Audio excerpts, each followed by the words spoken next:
내가 이제 자녀한테 주택을 증여해주고 싶은데 증여나 뭐 부담부증을 할 때 도대체 내가 뭐부터 하는 게 맞느냐, 또 내가 어디를 가서 상담을 받는 게 맞느냐, 법무사냐, 감정평가사냐, 뭐 세무사냐, 이렇게 여쭤보시는데 정답은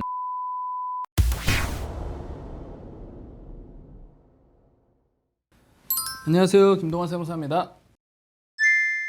이제 양도세 중과세가 풀리면서 부담부증여 건수나 문의가 확실히 많아졌다라고 느껴지는데요. 요새 이제 부동산 보시면 굉장히 매물이 많이 쌓여 있다라는 걸 보실 수가 있는데, 지금도 마찬가지로 실거래가 안 되다 보니까 다주택자분들은 무주택 자녀에게 이제 명의 이전할 타이밍을 계속 보고 있는 것 같습니다. 그래서 저도 최근에 세무상담을 진행하다 보면 납세자분들이 처음에 이 부분을 굉장히 많이 여쭤보세요. 내가 이제 자녀한테 주택을 증여해주고 싶은데 증여나 뭐 부담부증을 할 때 도대체 내가 뭐부터 하는 게 맞느냐, 또 내가 어디를 가서 상담을 받는 게 맞느냐, 법무사냐, 감정평가사냐, 뭐 세무사냐, 이렇게 여쭤보시는데 정답은 세무사입니다. 우리가 이제 세 자격사분들 모두 효과적인 절차나 이제 절세를 위해 필요하지만 그 중에서도 첫 번째 컨택해야 할 대상은 세무사가 맞습니다. 왜냐하면 우리가 이제 증여든 부담부증여든 뭐 양도든 간에 최우선적으로 세금이 이제 얼마가 나올지를 알아야 증여계약서도 쓰는 것이고, 그에 따라 이제 등기 이전도 하고, 또 뭐 감정평가를 받는 것이 이제 세금적으로 유리하면 평가도 받아보고 하는 건데, 애초에 이제 현금이 얼마가 들어갈지 모르고는 어떤 의사결정도 하실 수가 없다 보니까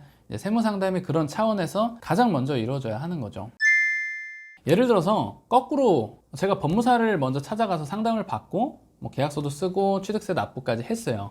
이제 취득세 납부까지 했는데 막상 증여세나 양도소득세 세금 계산을 해보니까 실수가 있었던 거예요. 그래서 이제 생각한 것보다 세금이 굉장히 크게 나온다고 해서 이제 뒤늦게 증여계약을 해제를 하고 소유권 이전 말소 등기 신청을 했는데, 이제 그렇게 하면 제가 냈던 취득세를 환불받을 수 있을까요? 안타깝게도 이제 대법원 판례는 일관되게 냈던 취득세는 돌려받을 수 없다라고 판시를 하고 있습니다. 우리가 이제 적법하게 부동산을 취득했다는 취득행위 자체는 이제 없어지는 게 아니기 때문에 이제 합의해제가 된다고 해도 취득세는 돌려줄 수 없다라고 일관되게 얘기를 하는 겁니다. 그런데 이제 반면에 증여세는 합의해제를 통해서 일정 기한 내에는 취소를 할 수가 있으니까 이 부분은 이제 참고적으로 알아두시면 좋을 것 같습니다. 그래서 이제 소유권 이전 등기 접수 전에 이제 한 번 더 굉장히 신중할 필요가 있는 거죠. 그래서 무엇보다 이렇게 이제 계속 바뀌는 세법 속에서 내가 사전에 체크하지 못한 세무 리스크가 발생해서 뭐 가산세 문제라든지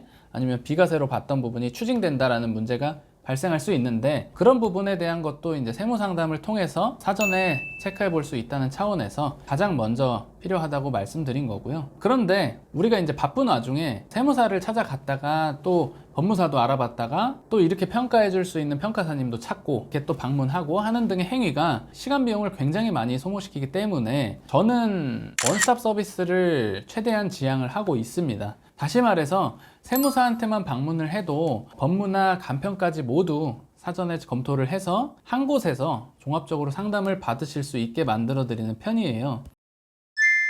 감정평가는 우리가 탁상감정이라고 하죠. 가감정을 미리 받아놓고 감정평가가액이 매매 사례가액에 따라 증여할 때보다 이제 세금적으로 얼마나 줄일 수 있는지를 비교 체크하고 그에 따른 세부담을 각각 산출을 하고요. 그래서 이제 최대한 유리한 쪽으로 의사결정을 하시면 되게끔, 그리고 이제 추가적으로 등기 일정이나 뭐 예상 취득세, 뭐 취득세는 또 디테일하게 뭐 채권 매입비나 인지대 등등의 잡비용까지 모두 산출을 해서 최대한 실제와 근접한 현금 유출액을 산출해드리고 있습니다. 그 과정에서 이제 보다 더 절세가 가능한 부분은 체크를 해서 그렇게 판을 짜드리고 있고요. 그렇기 때문에 부동산 증여나 부담부증여, 그리고 요새 많이 하시는 저가 양도, 또 부동산 교환 등을 고려하고 계시다면 먼저 언제 할 건지, 그리고 어떤 형식으로 진행을 해서 얼마만큼의 현금을 지출할 건지, 또 그리고 얼마나 그 과정에서 세금을 세이브할 수 있는지 같이 고민을 해보시는 게 이제 첫 번째 절차라고 보실 수 있겠습니다. 이번 영상도 도움이 되셨으면 구독과 좋아요 부탁드립니다.